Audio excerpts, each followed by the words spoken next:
privileged today to have a very strong and informed group of presenters and panelists on the very important issue of property rights. Who owns my property? That's a deliberate play on the uncertainty that surrounds property rights around the world. 1 billion people are unsure of whether they will be in the property that they currently are residing in or own in 5 years from now. These are the findings of a global survey, the Prindex, the Property Rights Index survey that has been underway for a number of years. And in July this year, there was a culmination of 5 years of work that brought together data on property rights and the perceptions of property rights for 140 countries. I'm delighted that NCER is hosting the team that has put this together. The Global Land Alliance, represented here by its Executive Director, Malcolm Childress, who is with us. We are privileged to have him. Welcome, Malcolm. And the representative of ODI, Anna Locke, who is co-director of Prindex. She's a director at the Overseas Development Institute in London and the head of the Agricultural Development and Policy Program. We are delighted to have both of them here with us. Also with us is Denis Nizalov, who is also a critical member of the Prindex team. He will be helping with some of the discussion and the question and answers that I hope we will get into. We have 3 very strong panelists with us. We are privileged to have them. First on my list is Jagdeesh Rao Puppala, the Chief Executive of the Foundation for Ecological Security. He has been very closely associated with common land resources, decentralized governance, biodiversity, informatics, and interrelated issues of poverty and environmental degradation. FES has been very noticeable in its systems thinking, and we are delighted to have Jagdeesh with us. Next on my list is Pranab Ranjan Choudhury, the founder and coordinator of the Center for Land Governance. He's also an advisor to NCER's Land Policy Initiative, which we have had underway at NCER since 2018 and 2019. And I'm delighted that he's with us. And finally, and last but not the least, is Shashanka Bhide, our senior advisor at NCER and our research director, also recently nominated to the Monetary Policy Committee of the RBI. We are delighted that Shashank is with us. We're all over the world, and so I don't want to say good morning or good evening or good afternoon, but that's the way we are these days. And so it's a delight to have you all. And I particularly welcome our participants who have joined us already, and we look forward to an engaged conversation with you. I'm Shekhar Shah, the Director General of NCER, and I'm absolutely delighted to be hosting this. Without further ado, let me turn to Malcolm and ask him to share with us the findings of the Prindex survey that was released in July this year, and focus as well on some of the work on India that Prindex did. Malcolm? Yes, thank you very much, Shekhar. It's a great pleasure, honor to be here and participate with NCAER in this series. I hope you can see my screen. It should say Prindex. We can. Thank you so much. Okay, fantastic. Prindex is a initiative to, as you said, to measure global perceptions of citizens' security of their property rights. And it's a joint initiative of ODI and the Global Land Alliance, supported generously by UKAID and the Omidyar Network. As you mentioned, I would like to provide some of the results and have some discussion around the findings from global assessment, which now has collected data from citizens in 140 countries. I'll just be giving some overview of the initiative and the indicator, and talk a little bit about the methodology, and then focus mostly on key findings. And then Anna Locke will also speak some to our partnership with NCAER and some of the aspirations that we have for deepening this direction of research in India. The main objective of Prindex specifically is to develop a nationally representative and globally comparative data set freely available to all with an approach and a methodology that can be adapted to different contexts in different countries and groups. And really let's see. We want to achieve by this ultimately is a more secure set of property rights for citizens all over the world, which can support their their economic development, both through influencing change in policies and programs related to land and poverty, by helping to monitor the impact of these programs, with perception of tenure security as an intermediary measure of success. If you can get to people feeling secure, it's you can probably then lead to improved outcomes behaviorally, and to contribute to tracking large global development goals, such as like the SDGs and other development indicators.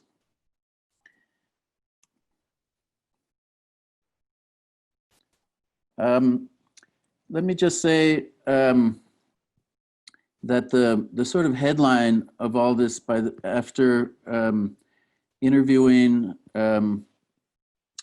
national samples all over the world, is that nearly 1 in 5 adults feel insecure about their land or property rights. You know, this is something that our land sector has never really had a number on until now. And if you go back to things like when Hernando de Soto was writing The Mystery of Capital in 20 years ago, you know, there was a lot of discussion about dead capital and the lack of clear property rights, but there were no estimates on that. And I think now with the Prindex, you know, we can see that this is almost 1 billion people worldwide who feel this actually quite significant insecurity, because we asked this question about the perception, is it likely, how likely is it that you will lose your home or other land against your will within 5 years? And these are the results. So I think with that key finding in mind, let me back up to talk just a little bit about how how we've gone about this in cooperation with a number of partners. The Gallup World Poll has been the major data gathering vehicle that we've worked with. Face-to-face interviews. Should mention that this, it's a cluster sample and then weighted by age, gender, and urban rural. I think it's important to note that we interview randomly selected adults in the household. So women are selected. This is not just with household heads. And we've now covered 140 countries. Not every country obviously is included, but we think it's a true global reach. It projects to about 96% of the global population. And these data that we're reporting here were collected in 2018 and 2019. And as I mentioned, the core question about security is this: in the next 5 years, how likely or unlikely is it that you could lose the right to use this property or part of this property against your will? And responses of very unlikely, unlikely, somewhat likely, or very likely.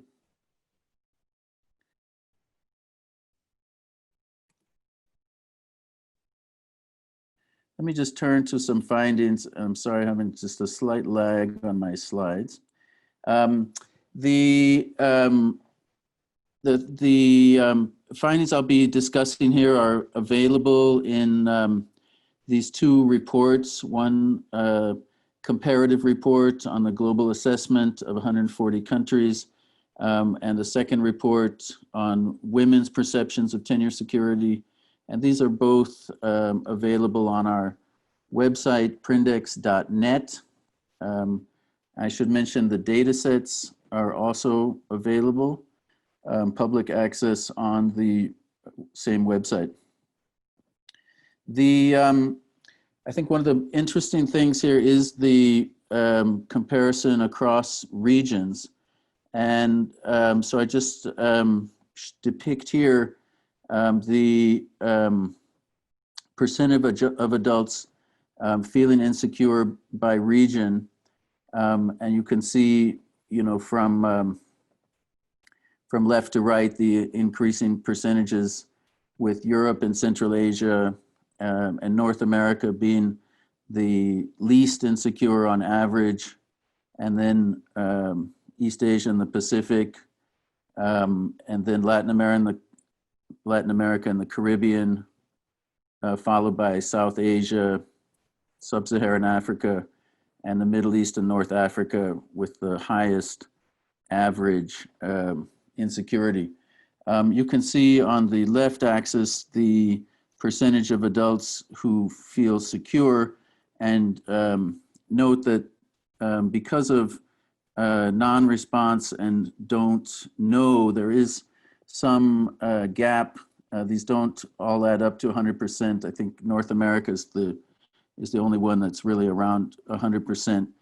So these actually represent a lower bound if we consider also people who did not respond or don't know. So these are the regional variation around insecurity that we see in the sample. But the regional averages, of course, do not reflect the absolute numbers. And when we project these onto the population sizes of the different regions, then what really comes out is that in absolute numbers, it's the Asia Pacific region and South Asia, which have by far the concentration of adults with this perception of insecurity, followed then in absolute numbers by Sub-Saharan Africa and the other regions. And so I think this projected, approximately 275 million adults in South Asia that we can infer as feeling insecure about their property rights really, I think, is a central issue to discuss around India. The types of tenure, I think it's also very interesting to see from the results that about half of the adult respondents are owners, and then family members and renters and others make up the other half of the way that people access property rights. And I think, as we'll see, that's important for security. If you break down the perception of insecurity by the type of tenure, renters across basically every region, experience a higher rate of insecurity, and those family members somewhat less, and owners actually the least.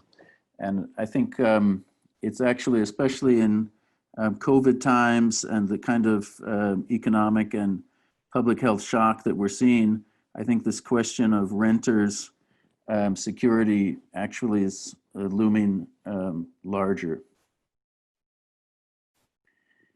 We also do some very simple grouping by income groups. In this case, simply qualitative self-assessment of people in difficult economic situations, getting by or comfortable. And I think you can see that in in most regions of the world, the insecurity and the self-assessment of income level are relatively unrelated. Whereas only in North America do we see that really diverging.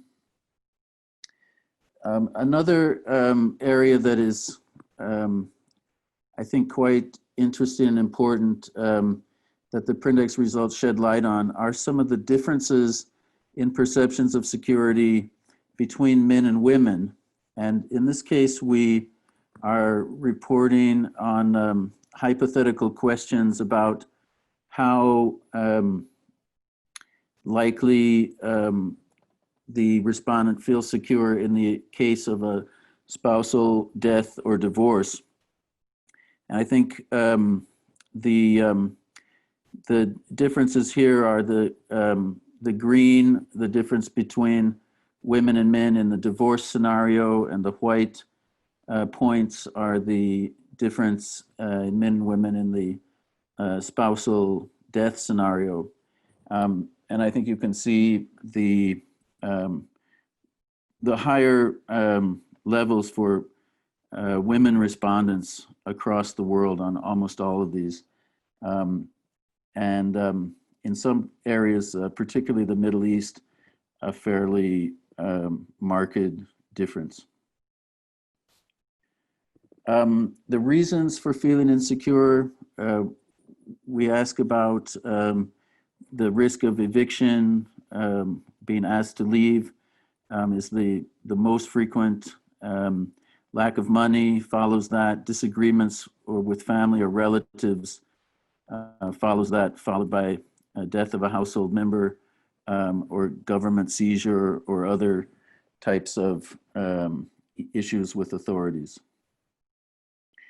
If we just focus on the India results from the national survey, we see the level of insecurity at 22% for all properties. So quite similar to the global average, a little bit below the global average. And then I think the same thing on who feels insecure. Renters, again, the highest group, and owners significantly less at 13%, and somewhat higher insecurity in urban as opposed to rural regions, 23 versus 17%. And I think not a great difference between men and women in the average, but again, under the, when we ask about specific family transitional scenarios, that difference between men and women becomes more marked. And I think for India, similar results as we had just mentioned about reasons for insecurity, in this case, lack of resources, potential to be asked to leave, disagreement with family, death of a family member, all being the main reasons cited. I would also, we had done a pilot in 2017 that did produce state level, and I think is quite interesting in India to see there's actually quite significant differences across states in citizens' perception of security.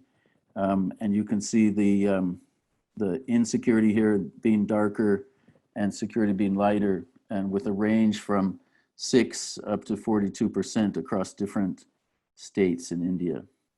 And I'd be interested in the discussion to maybe hear more from the people about that.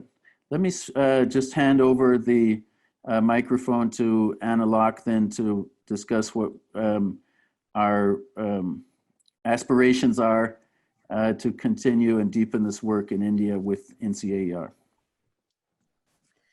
Thank you very much, Malcolm. Yes, I mean, Malcolm and I are delighted to have formed a partnership with NCAER to work together on building evidence on land governance and administration and perceived tenure security in India. And we're looking at how we can best take forward that partnership. Ideally, what we want to do is to collect data across over 20 states and use that data to analyze policies in those states and inform a new generation of policies. Within that analysis, we want to look at how men and women within a household perceive their tenure security, how different that is, and what the causes of that security is, so that policy measures can be tailored to address those sources in a more differentiated way. Obviously, the rental markets is going to be a really important focus, and generally, using NCAER's extensive presence and networks in India to disseminate any of our findings and promote best practices across India. And we also feel that the rest of the world has a lot to learn from that experience. So we will be using the global platform as much as possible to disseminate the findings and really feed into the global conversations that we're having.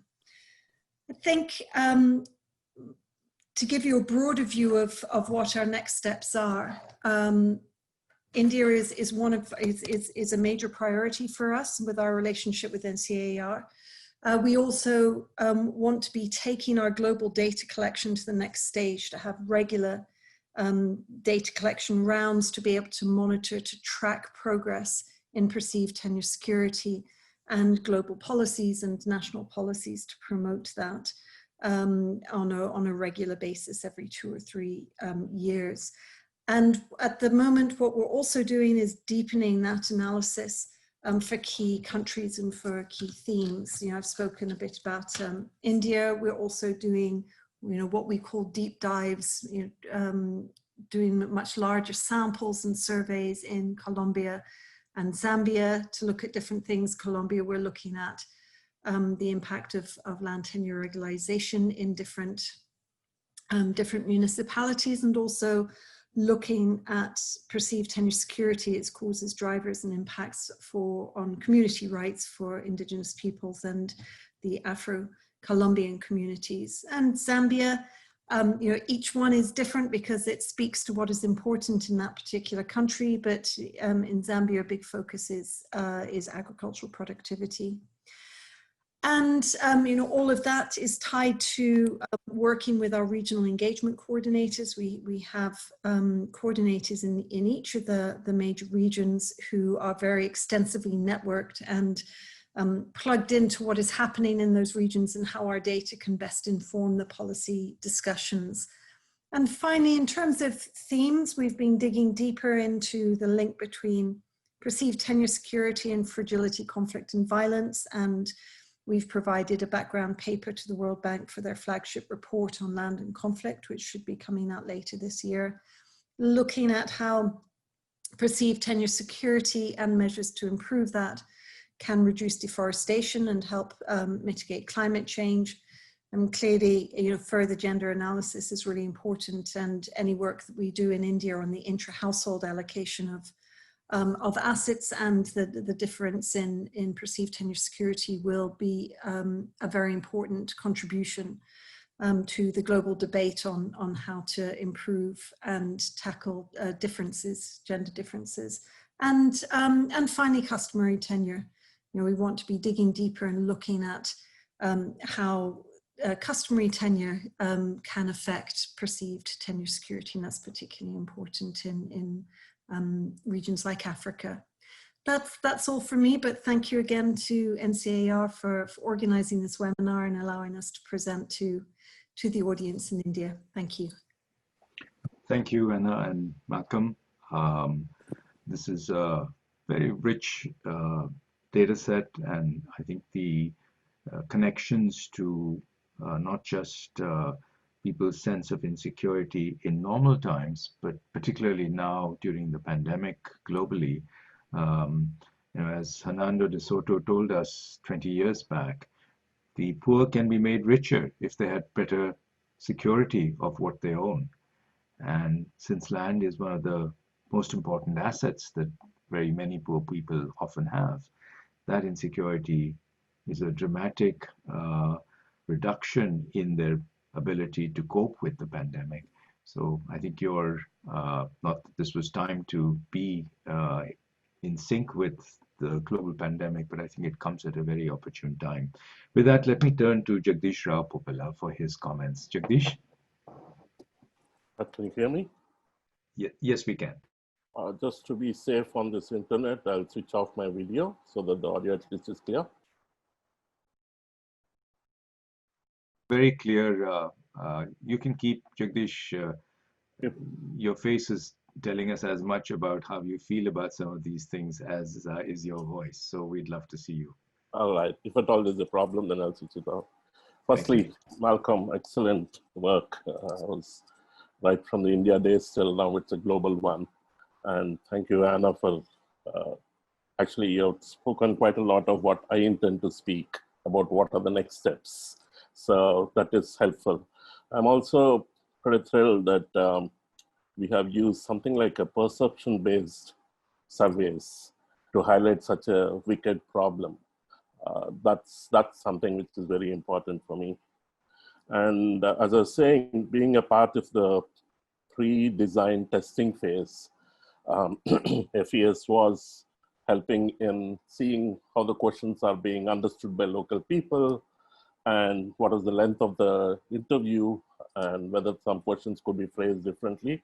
I would throw some insights about what we heard, what I also heard in one of the interviews from one village person, about how they saw tenure security importantly for connecting to well-being. That was a very interesting aspect that some days, instead of we relying only on SDGs and global such aspirations, we should look at the mental maps of ordinary people and how they see tenure connecting to, say, well-being was one that they talked about, stability in incomes was what they were talking about, and is also something very important to pass on to their children as an asset for the children. These were coming out in the questions itself. And while we were doing the testing, there were a remarkable sense of awareness about how land records and who are the actors involved in it. Village people were pretty clear about it. They knew the whole system. We were surprised by the whole thing. Of course, there was a clear difference in tribal areas, the distant ones, forested areas where they were not sure.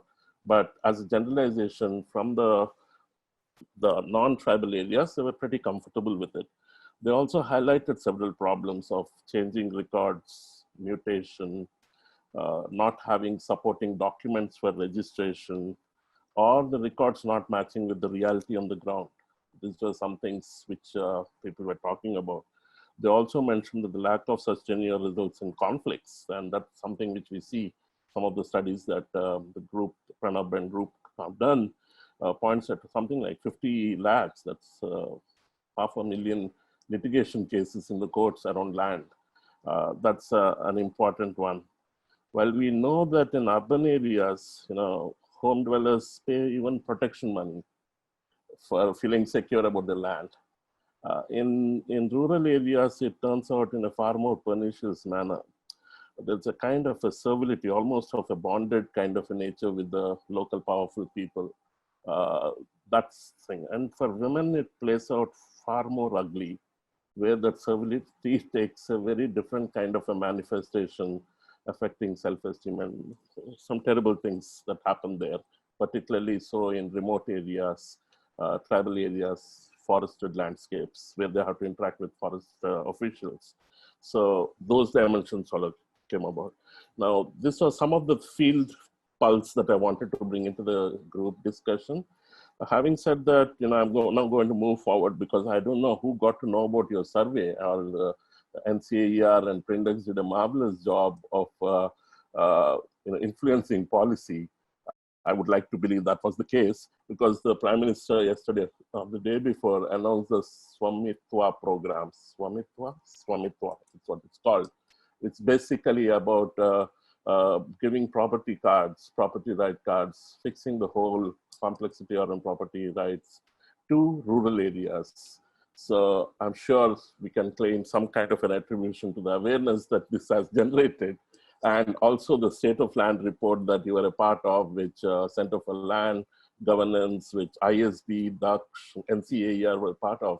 I'm sure all this kind of analysis was instrumental in coming up with some, at least disturbing that ecosystem and coming up with this as a big way. But yet there are many other things one needs to look at. I do not know if the current program is only going to look at the settlement areas, that is the household only. That's what at least the websites talk about. So whether they would move into agriculture lands, or the other land holdings, that I think we need to move that needle.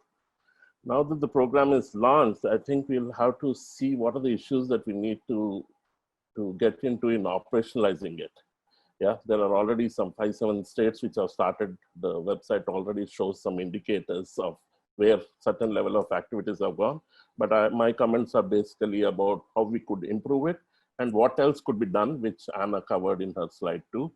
But first and foremost, I think, is the principle of inclusion.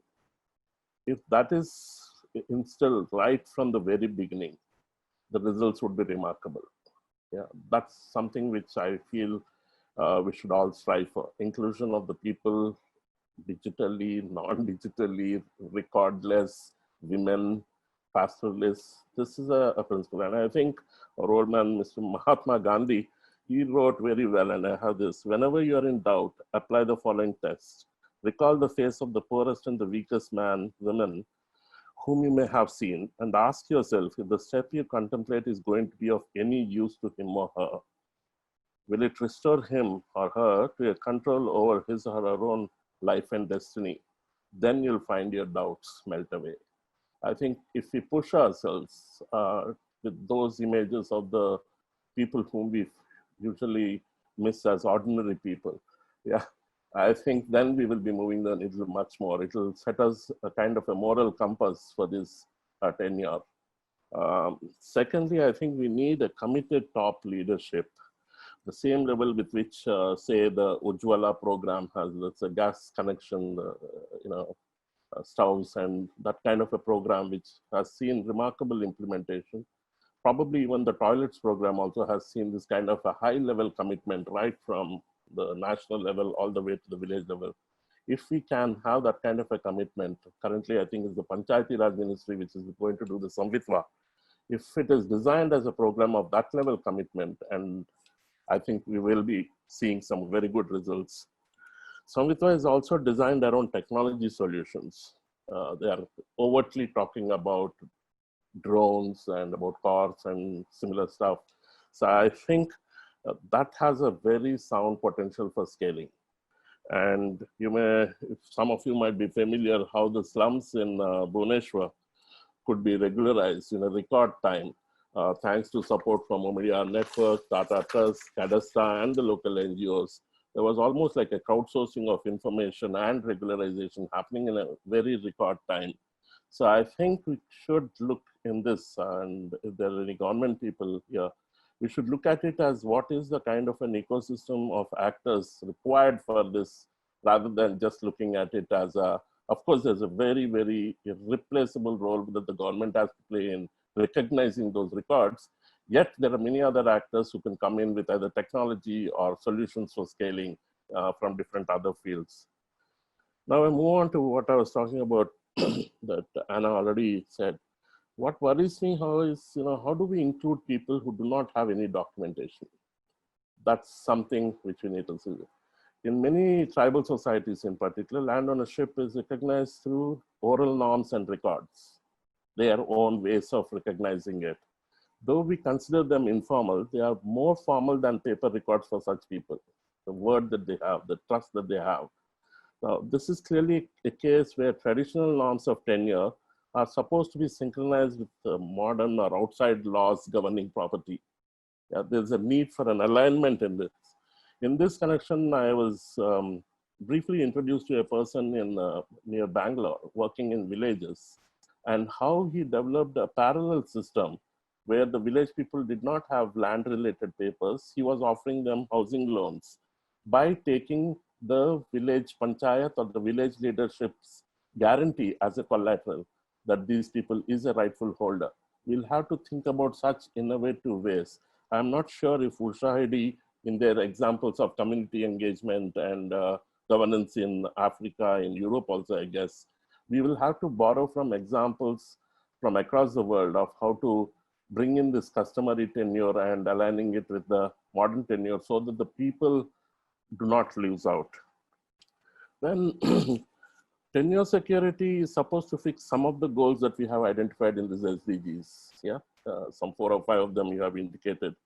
We know tenure security is necessary, but it's also not sufficient if our goal is to secure the livelihoods of the poor or the planet itself.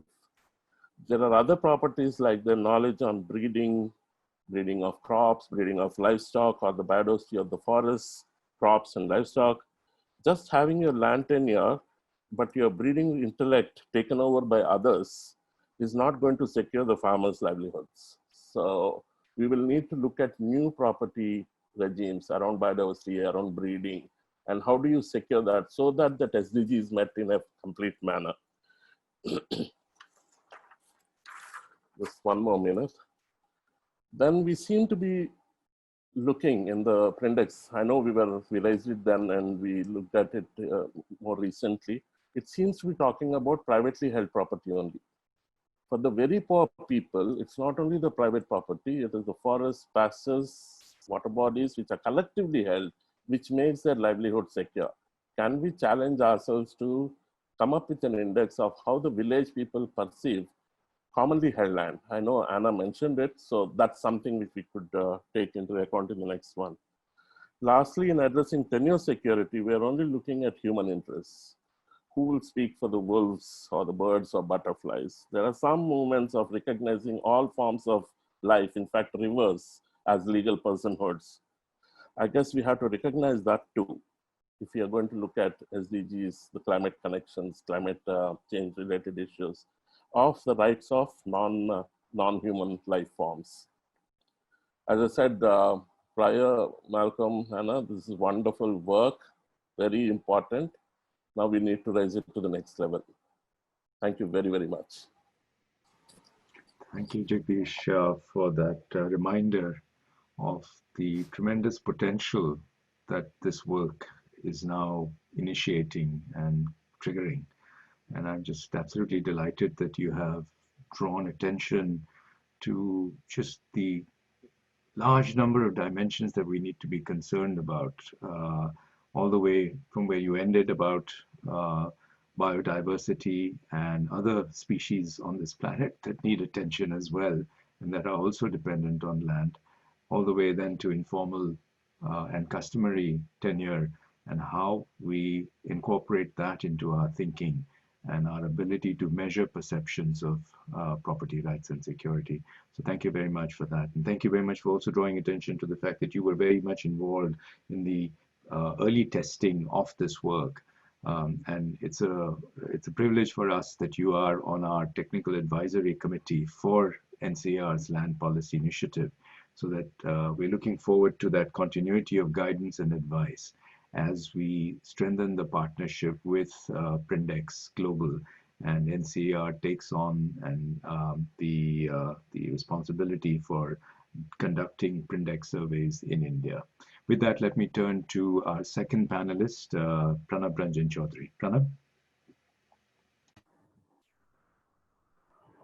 Thanks, Professor Sir. Thanks for giving me this opportunity to comment on something that Malcolm and Analak had been doing, and Malcolm has been a great friend, and we had lots of informal interaction around the work they are doing. And in fact, in the first, the 2018 ILDC, when the very first survey was done in Prindex, so we had a state-wise index prepared and shared. So I'm very happy to be a part of this initiative. and for my comments. So I will be talking about three questions that I think are relevant to Prindex in the Indian context. One is the whole larger question of property itself, how in Indian land administration, Indian constitution, Indian land laws, as well as the informalities, shape the property question in India and how it reflects in this, Prindex data. So connecting that and see if you're drawing some learning and what you need to look at. Second question is very important in the context of SDG, this 1.4.2, which now Prindex is trying to answer. And in that context, now we'll be surprised to know that India is not yet reporting that or reporting in a different way and how it can go ahead. And last but not the least, I'll be talking about the whole data issue because a lot of things have been we talked about the data dilemma. This new feature of Netflix and social dilemma coming in. So this is something. Is it can that provide us some kind of insights? So coming to the first point regarding the property question. So one of the key objective of the Prindex is to further the tenure security through monitoring. So we are looking at inclusive tenure security that Jagdeesh was talked about.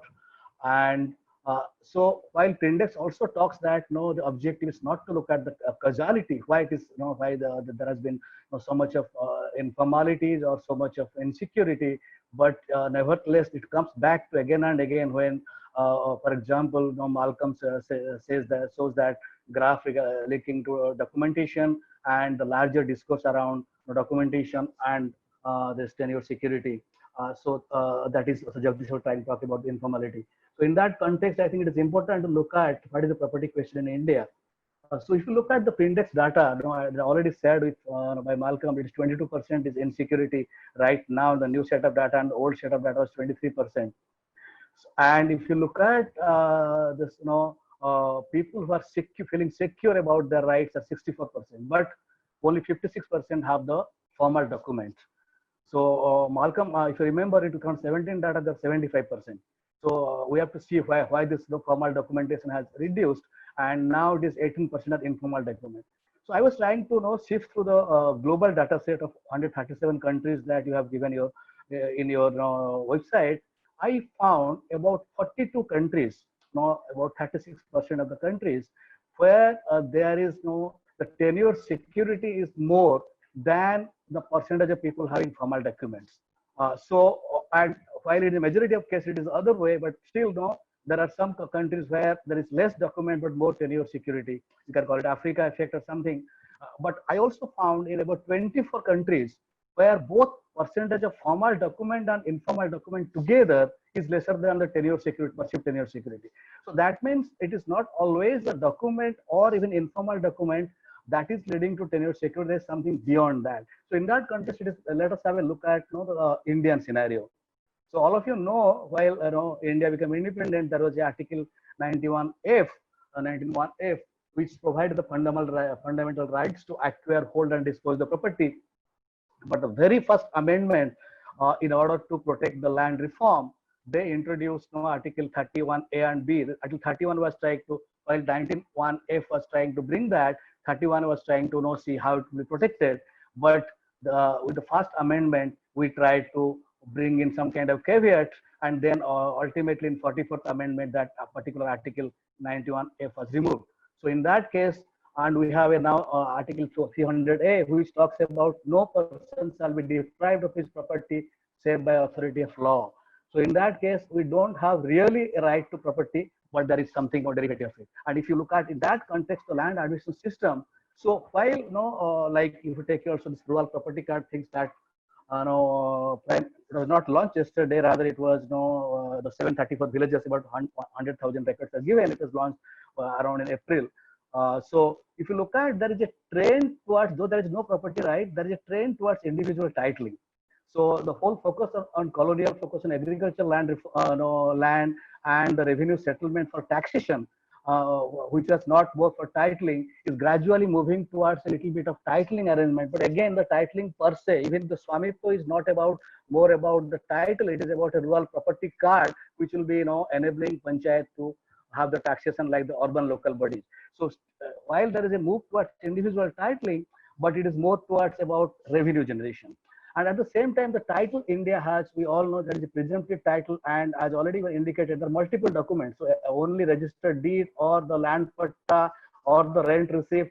So it is not enough. We have to show all, and sometimes the owners, and all the time the onus is on the owner to prove it that this this land record, whatever is there, he is the owner. So it is not the state which will back it up. So though we are moving towards conclusive titling still, in that way, even if you have a land record, you are not perceived tenure security may not be there.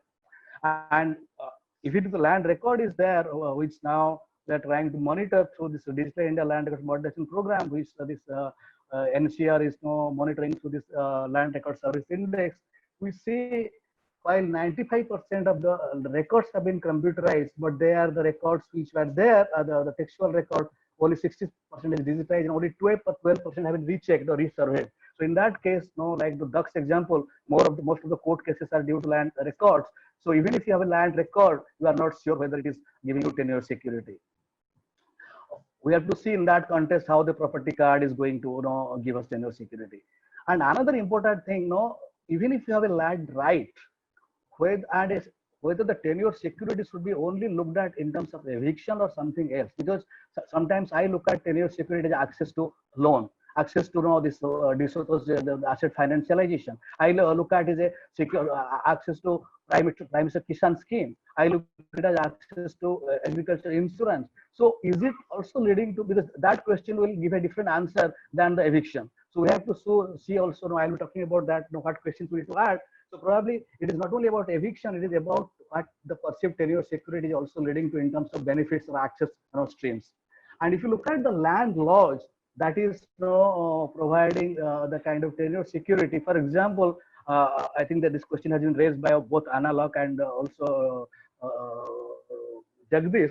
So if you look at the rural land, most of the land leases are not recorded, and we have data sets which talk about more than 20% of the land leases are not recorded, and forest rights you find that it was not recognized, now it is being. So if you look at women land rights, forest right, rural agriculture land, so the legal regime around these things also influence the way tenure security perceived, and also people think about that. So how they are influencing that, also have to find out a mechanism to look at that. But what has happened per se, in spite of all these laws and constitution, there has been a lot of informalities.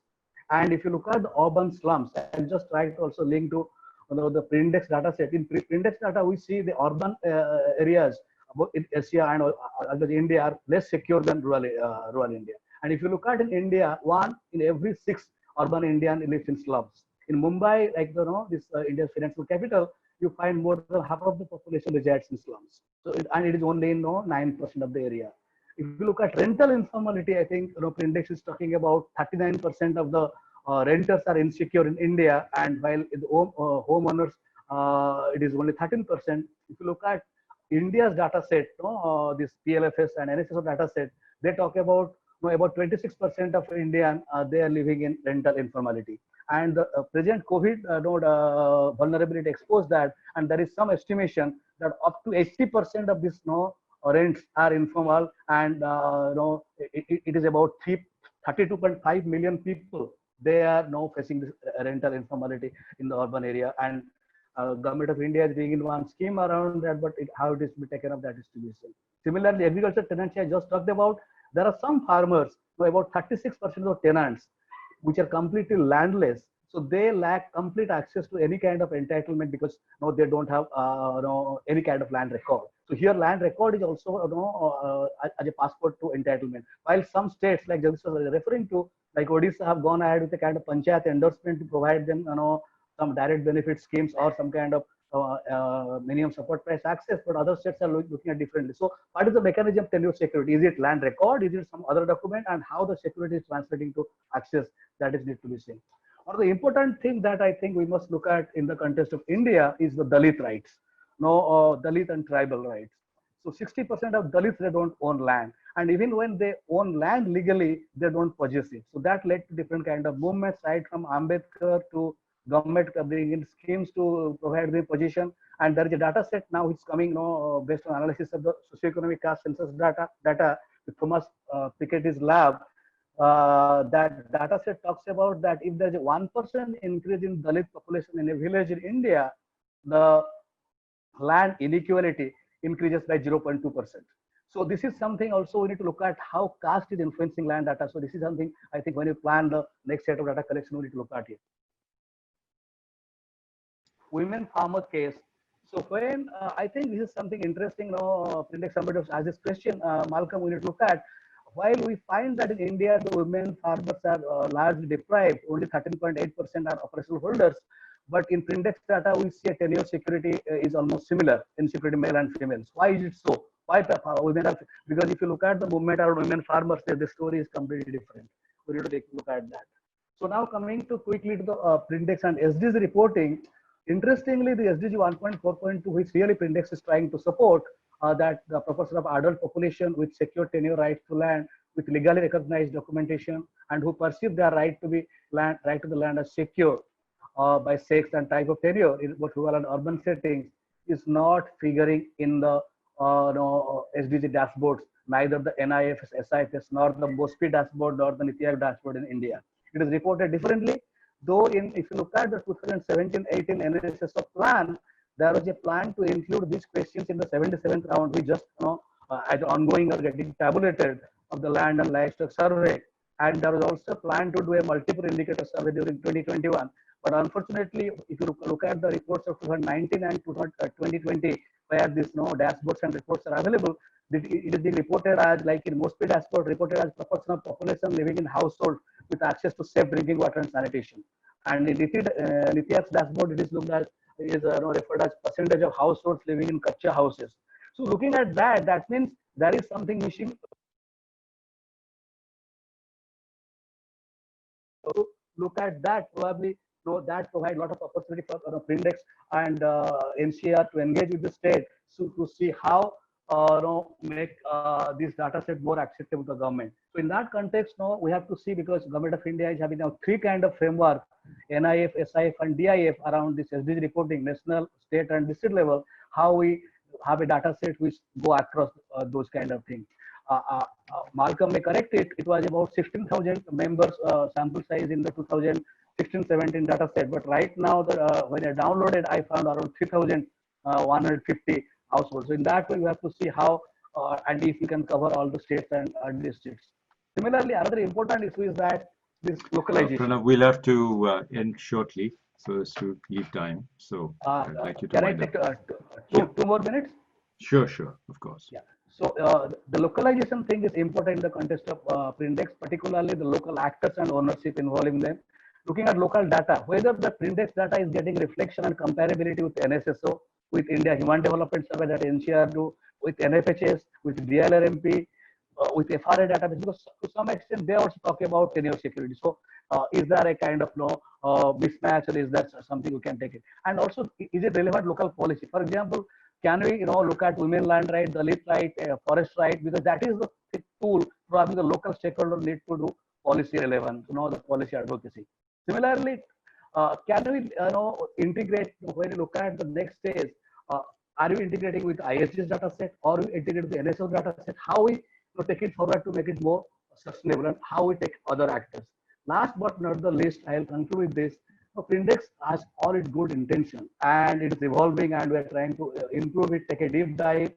But if we have to be self-critic, can we look at it, how to make it more nuanced, how to make it more localized, how to reduce the externalities. For example, one of the things I see challenging in terms of Prindex is that the urgency to report with simplified short samples, but at the same time we see that it may lead to some overarching global western narratives. So how we balance it, particularly, and though it is not intended, sometimes we see there is an argument which more towards efficiency, land administration, land record, everything, and we in that there is casualty around inclusion, diversity, and becoming top bottom kind of thing. And last but not the least about is the data dilemma that we are going to face in terms of ethics. India's data laws around privacy coming in, the visibility of the indigenous communities. So before I end, I just one question I put to Prindex and others for us to take it forward when we go to NCAER, how we look at the decentralization or more localization model of Prindex. Thanks for the time. I'm sorry I took a little more time for that. Thank you, Professor Shah, and thank you, Malcolm. No, Pranab, thanks to you. As always, you are both insightful and self-critical, which are absolute requirements for any kind of scholarship or academic research work that we do. So thank you so much for those comments. I think all 3 or 4 areas that you touch, including the SDGs, including the need for localizing the content and adding on features that really reflect Indian realities as opposed to a global comparable data set. Those are two, in some sense, both complementary and somewhat separate requirements. And balancing that is going to be a very important challenge for Prindex and for NCAER in carrying this work forward. But it's a great challenge to be thinking about. And I think over the years, the integration of this work into the mainstream in India is precisely the reason why we are so excited about the partnership that we're building up with ODI and with GLA in this area. With that, let me turn to Shashanka Bhide. Shashank is heading the work on land along with Professor D.B. Gupta, who's not on the panel, but very much, I believe, in our attendees. So, Shashank, please. So, thank you, Shekhar, and for this opportunity to be here. And so the Prindex survey results that Malcolm presented has put the focus on security of property rights. And as Pranab said, I guess this has been a long sort of debate on the property rights in the Indian context. So we have changed directions a few times, I think. And so the present context, I mean, besides some of those concerns of equity, that are to be an inclusive perspective, I think, on the property rights. There is also this issue about the reforms in the land and labor markets that we have often talked about. And I think so in that context, what seems to be the sort of the concerns in the property rights, I mean, is actually the transparency and efficiency, of the rights or the instruments that give rights to people over their property. I mean, so I think there are these two concerns, I think, when we discuss the property rights. And I think the second concern is also in terms of the large transformations that we see in the land economy. So I guess in the traditional perspective, the land transactions or property transactions are once in a lifetime transactions. And I guess you do this, you sell your house, you sell your land, I think either because something significant that has changed one's lives, so they have been the sort of our anchors for thinking about the transactions in land. But that has changed at least to a significant proportion of the population, particularly in urban areas. So I think there's a sort of position that what is of greater interest is the housing services than the house itself. In other words, tenancy is no more just a sort of temporary phenomenon, but people live in rented houses for a long time as a matter of preference. But so I think the need for documentation of the property rights becomes important, I think, from in this perspective also. So I think the balance that needs to be we need to have is certainly that the rights of the population are protected, especially when it comes to the transactions with the government. What is interesting, I think, is that in the Prindex results also, I guess besides the lack of documentation, I think the people feel insecure because either the government takes over their property or the companies take over their properties. I think it's also surprising that although the fact is that the percentage of people who feel insecure about their property rights in the advanced countries is small, but a very significant proportion of those who feel insecure, I mean, are worried about somebody taking over their property. And I think so. So I think the equity perspective, I think, seems to be much greater at the moment, at least in the transactions with the government, whether it is the loss of property to be taken over for public purpose or for projects of infrastructure and so on. I think so the context for this discussion on equity, I think, has also that dimension. It's also interesting that I guess I think it was the previous survey of Prindex, which again brought up the states where the more people perceive security of property: Himachal Pradesh, Andhra Pradesh, Jharkhand, West Bengal, and Bihar. And the least secure were Puducherry, Chandigarh, Tamil Nadu, Telangana, and Kerala. So I think, so if one were to look at the Land Record Services Index that we came up with about the same time, 2018-19, the top states, where the which had a good documentation were Madhya Pradesh, Orissa, Maharashtra, Chhattisgarh, and Tamil Nadu, I think. So I think, what Pranab, I think, was the one, I'm not sure, the Pranab or Jagdeesh. So they're saying that, the documentation is only a sort of necessary condition, but not sufficient, I think, to make sure that that documentation also leads to security, perceptions of security of property. So I think the concerns about surrounding the security of property rights in terms of the global perspective that the Prindex provides. I think so.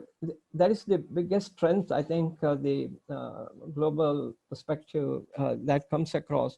I felt that the correlations between the governance indicators and the security of property, I think by far they are in line with the expectations, I think. So the better governance would have better perception of security of properties.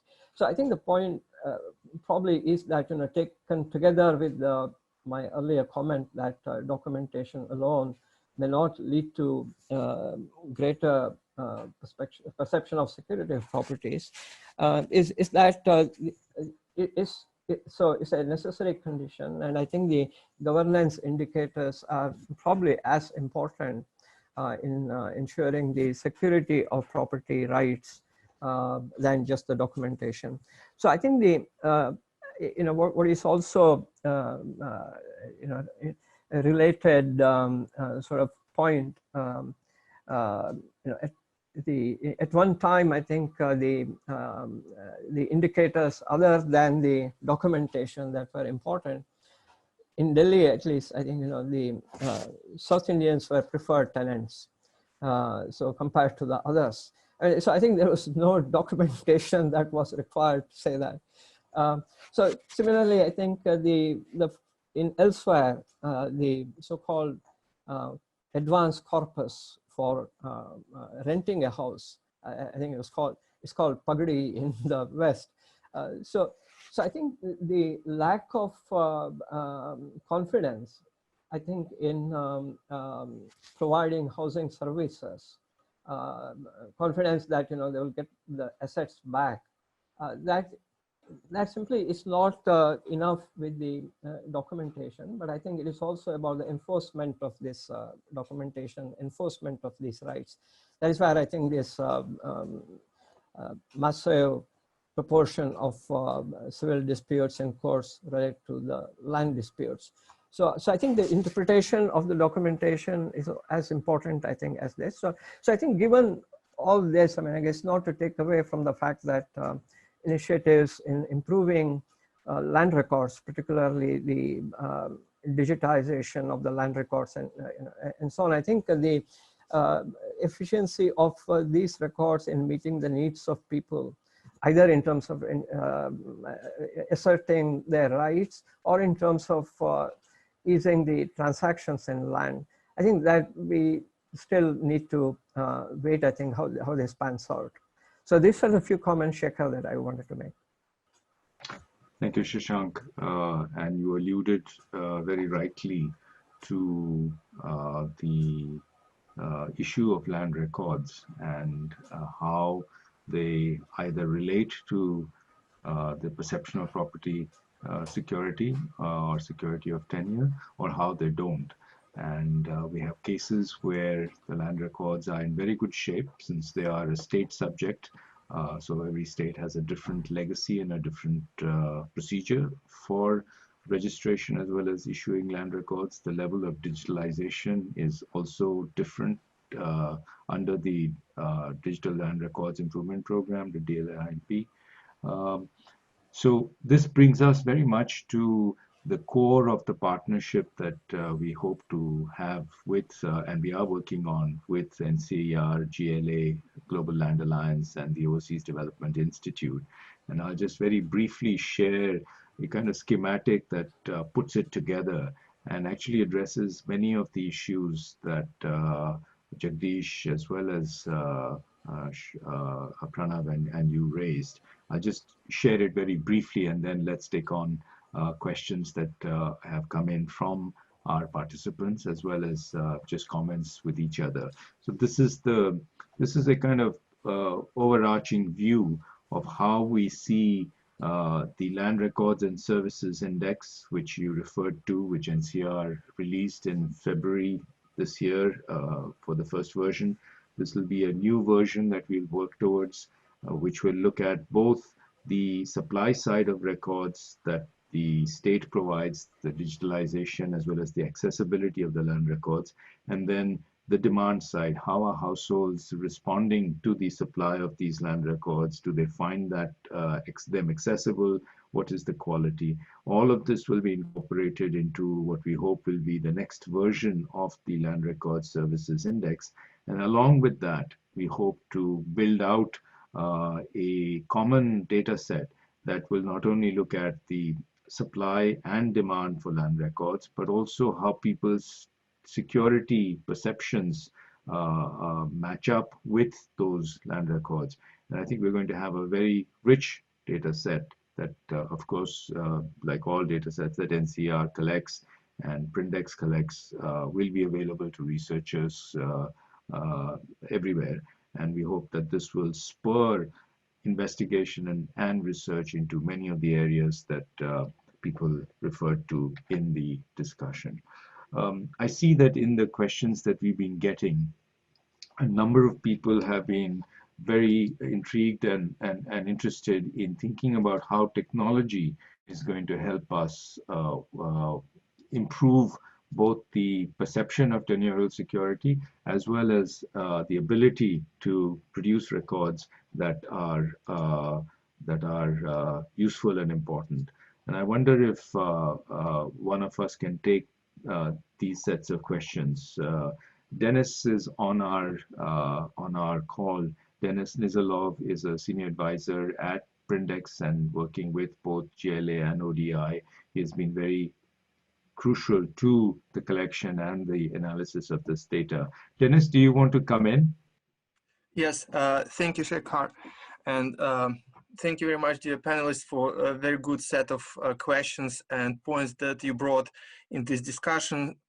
Also, I went through the questions that we have from the audience. So let me just start with a more general point, that Prindex is designed to be a common denominator across the situation with tenure security across a very wide range of institutional environments and tenure systems, right? And for that matter, with Prindex, we try to come up with assessment for informal settings, formal settings, for countries which have very strong land governance system and countries which do not have, or countries which have competing systems of formal tenure, customary tenure, and informal sector. So all these environments are different and they face different set of issues and would require different set of policy recommendations. So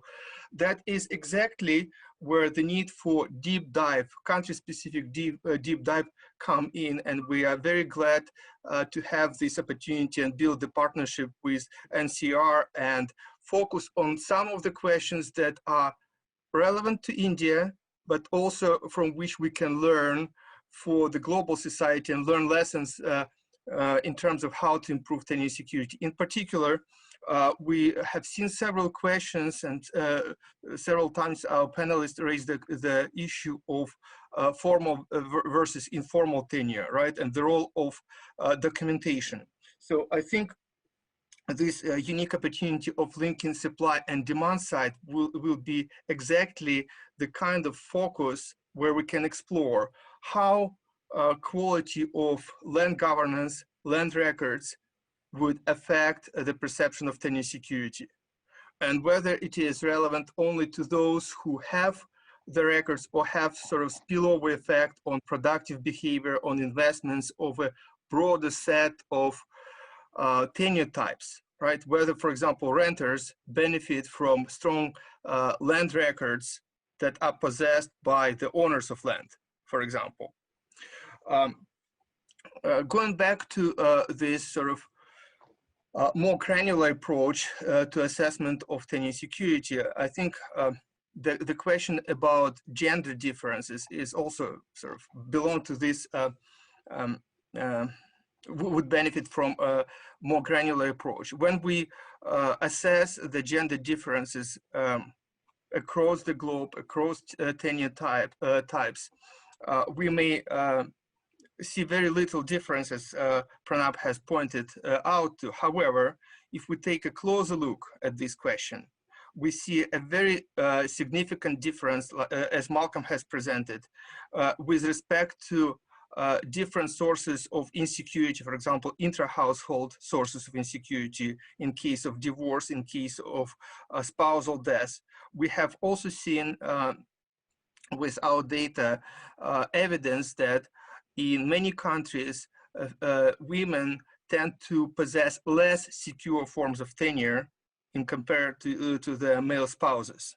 So with Prindex data and probably with more granular approach, country-specific approach, we can sort of open up this question and design more specific policy responses to these sources of insecurity.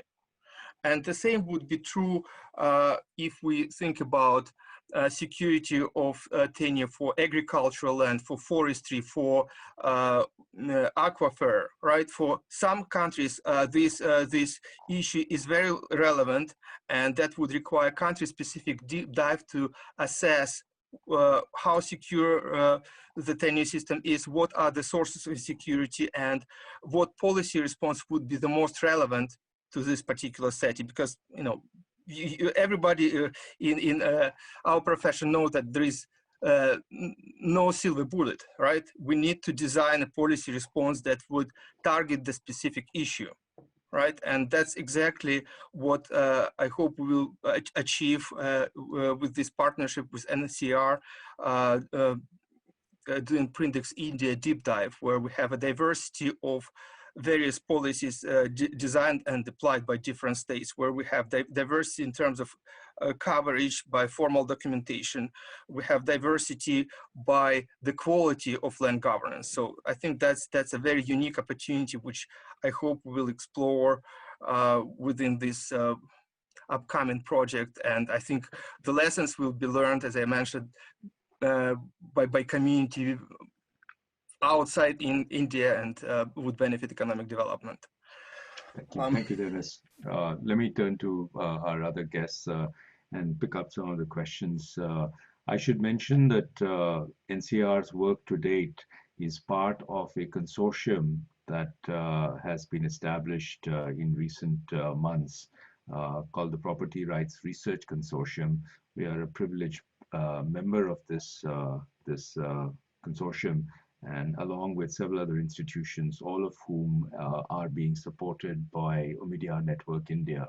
And so we're very grateful to the network and of course to all our consortium partners for the kind of momentum that this is generating. I'm very pleased to see Devendra Damle, who's one of our consortium partners on this. And I think he has a very good question, which I thought I might turn to Jagdeesh or anybody else.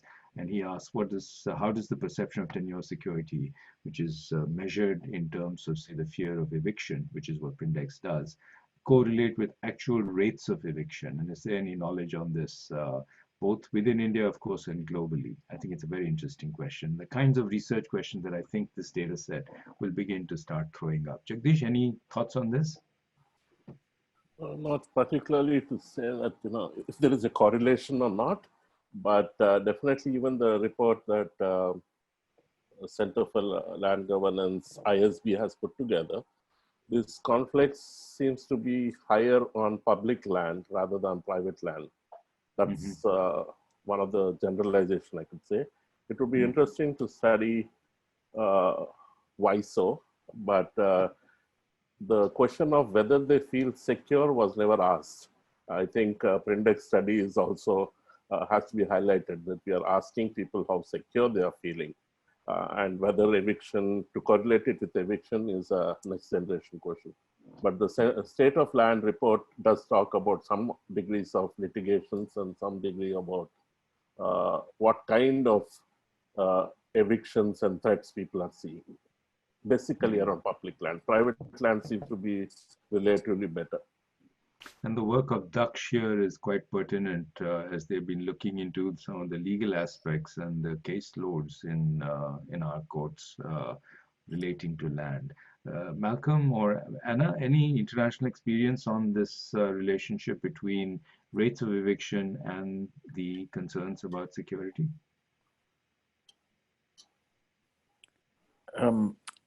This is something we're actually trying to look into in the U.S. right now, and particularly in the context of the pandemic, or in the context of the pandemic, actually. But let me hand over to Dennis, who I think has looked a little more at the literature. Thank you, Malcolm. Indeed, as we have started the data collection back in 2018, we had an opportunity already to run some of the analysis on the effect of different factors, including the eviction on perception of tenure security. And in fact, we found that experience with eviction is one of the most influential factors that make people feel insecure. So in fact, that is the one most important factor, particularly for the renters. I see. So if you ask me if there is a correlation, yes, and it is strong and particularly strong for renters. I see. Did your work in the Ukraine also bear that out, Dennis? I didn't work on the evictions in Ukraine. However, we done some preliminary analysis on the link between the quality of land governance and perception of tenure security. But that was a case where a deep dive is necessary, particularly in light of the ongoing land reform in Ukraine and opening up of the agricultural land market. Interesting set of questions around land leasing. And this goes back to De Soto's original thought that the poor can be made richer if they can actually monetize the assets that they own, if they feel more secure about the assets that they own. And that's particularly important in the context of the current crisis with people out of jobs and not having assets that otherwise they can actually monetize. Any thoughts on the relationship between better land records, better tenure security, and the ability to improve leasing markets, again, globally or in India? Malcolm and Anna first. Well, I think the big thing that jumps out to me, when we started Prindex, we were focused mostly on the sense of security in a legal means and the strength of property rights in a to be from challenges to the rights themselves. But when you actually start to talk to people, you find out it's so much, especially in the renters, about economic security and the ability to pay. And I remember seeing that very strongly from renters and very strongly from people with mortgages. For example, in Greece, that has come out. I think and we see a real divergence there. For example, in Jordan, owners feel quite secure, and there's a sense that recent land administration reforms have created much stronger protection for owners. But then renters are expressing quite high rates of insecurity, mostly driven by the economic factor. So I think we have to take both of those pieces of the problematics, both legal and economic. There's a certain amount of relationship between, but I think we have to look at both of those sides now to really address security as holistically. Thank you. And just to add to that, I think Malcolm is absolutely right in identifying that range of factors. And thinking about one of the other questions that came through about the difference between low-income countries and middle and high-income countries, we see the economic insecurity as being one of the key drivers really of perceived tenure security in high-income countries. In the UK, where I'm based, that was a driver. That was probably the main driver. That was in the aftermath of Brexit. I suspect that had an impact on that. And it is also one of the things that drives the gender differences in countries like the UK. Mm-hmm. Pranab, any thoughts on the range of issues that we've been discussing? Let's open it up to all of us and please chip in. Pranab, you raised a number of questions, and it'd be interesting to hear your thoughts, especially on the relationship between perceptions, the records, and the ability to cope with crisis of the current kind. Pranab? Yeah, thank you. I think couple of things before I come to that. Though there is no it is to Devendra's question, there has been no such clear evidence. But post-COVID, there has been some kind of evidence emerging. There's a couple of papers, not very highly peer-reviewed journals, but they have tried to correlate with the rental informality and also the rate of migration back to rural India. There are some data available which they use this APU survey data and Dalbak data and also linked to this kind of PLFS data and try to correlate. So there has been some work around that. Regarding land leasing, this is something I think which is very important to Indian context which we'd like to look at, because if you look at agriculture land, at many point of time there is high rate of informality, and it has come due to again the land reform laws which ban tenants in many states and which protected tenancy, but nevertheless tenancy continued. So even this NSSO officially report around 20%. So there is substance around 20 million people are still tenants in India. And here the question of economic security, it is not about eviction. Here also there is a kind of rotational policy, because this whole adverse possession clause and continuous possession, so they don't usually give them a long-term tenure security. So it is always less than 12, but it is mostly around 1 to 5 years. And another thing also happens here is that because this tenancy is not recorded, and always it is either between the known persons or there is no some kind of landlord and that exploitation, you don't get any kind of access to entitlement. So it is not about eviction per se, but access to credit, access to insurance, access to MSP, access to fertilizer subsidy. These are something also a benefit stream where people get sidelined. And same thing also to a great extent happens in slums, where in many cases the argument for slum, like Orissa case of land right, this slum developed land right was argued that because if you give them a document, that will be a entry to the slum citizenship. So that will give them to some kind of further entitlements. So it is always the tenure security is not only looked at in terms of eviction, but also looked at in terms of other perceived benefit streams and interest, which I think something we need to look at. And particularly of keen interest to India will be in the context of localization to see how the forest policy, women land right policy, land leasing policies, and the rental policies in the urban areas, how they are interplaying with tenure security, and how the relevant data sets, because there are already some data sets are also throwing out some kind of examples vis-a-vis Prindex. So linking these things will be really very exciting in future and provide more policy kind of insights and evidence. Jagdeesh, on this, but also on the vast challenge that managing India's land records pose, and how can India leapfrog with technology? We've heard of drones in the Swamitwa scheme that you talked about, and clearly cadastral mapping is going to be much easier today than it was 20 years back. Are there serious advances in technology that can help us move faster on this frontier and indeed drive tenurial security, both for private and common lands? Before I get into that, just on the lease aspect, Please. We had some very interesting experience, which we started off about 30 years ago, greatly with the help of the National Dairy Development Board, which arranged for the lease of public land. We have this notorious revenue wasteland category in India.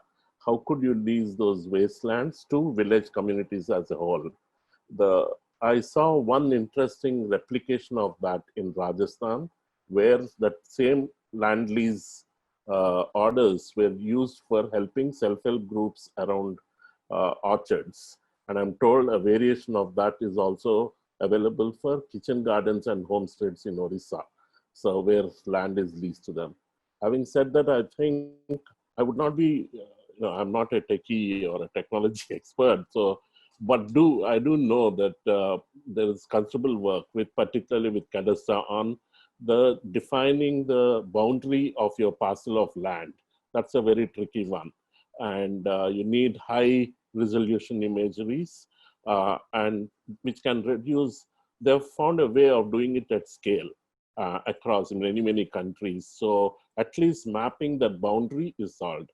There is also, again, hearsay, which I think we should ask Omidyar people or Peter Abley in particular, who speaks about documentation and blockchain analysis. That kind of a possibility exists. Beyond that, I would not like to say anything more. I would take one question which I think Dina and Saman Rana, I think, are talking about, which is, yes, the kind of issues that emerge in individual lands, agriculture lands, are different from the common lands, particularly from the women-related aspects. What we are beginning to see in terms of, she is categorizing this as common pool resources, you'll have to focus more on the regime and the management part of it. Yes, fully agree, where women will get the agency, voice, power, and control to determine and represent and make choices of their own. That's a big body of work which the Act allows, the Forest Rights Act allows, but how it translates on the ground, we'll have to really strengthen. A parallel of that, I think, is necessary even in agriculture lands, because we are confusing land ownership and land use. Just because you own the land, it's mainly coming from groundwater exploitation. People are over-exploiting groundwater. So unless we determine that in a kind of a geography, no matter who owns the land, some kind of a regulatory framework around land use is necessary. Otherwise, it's a zero-sum game for all the people. So there is a need to do that. Even within the forested lands, there is a degree of decentralization necessary. After that, you need to leave it for local arrangements. because a typical set of villages interuse 3 or 4 forest hills. During one season, they go for one particular product in one forest, and the other village comes to this village. You need, it's a complex arrangement which needs to be devolved to a panchayat level. After that, you have local people coming up with local arrangements which go between villages. I'll stop there for a moment.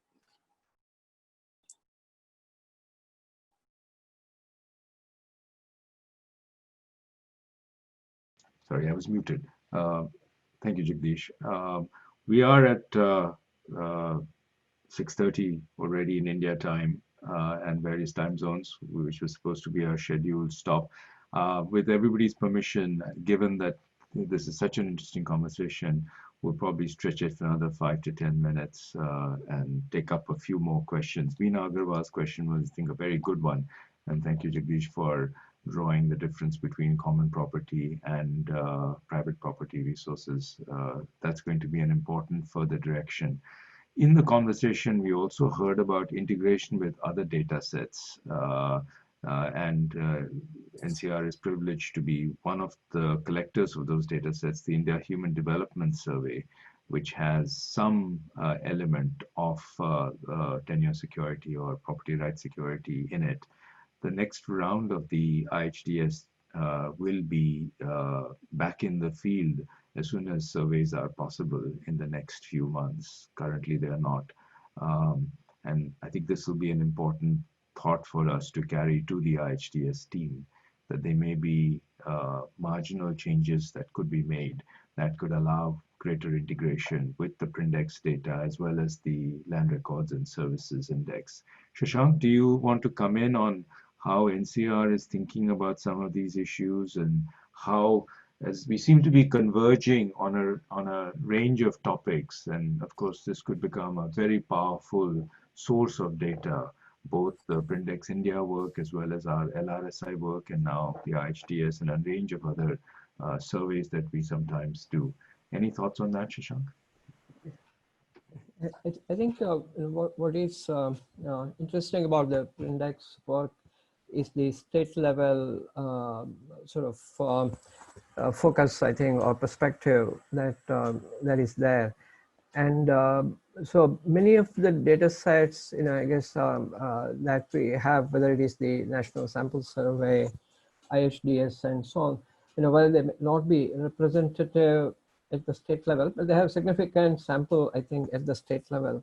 So I think combining the data set that will emerge or that has emerged from the Prindex survey with the particularly sample surveys from the NSSO and IHD, I think they provide an opportunity, I think, for this.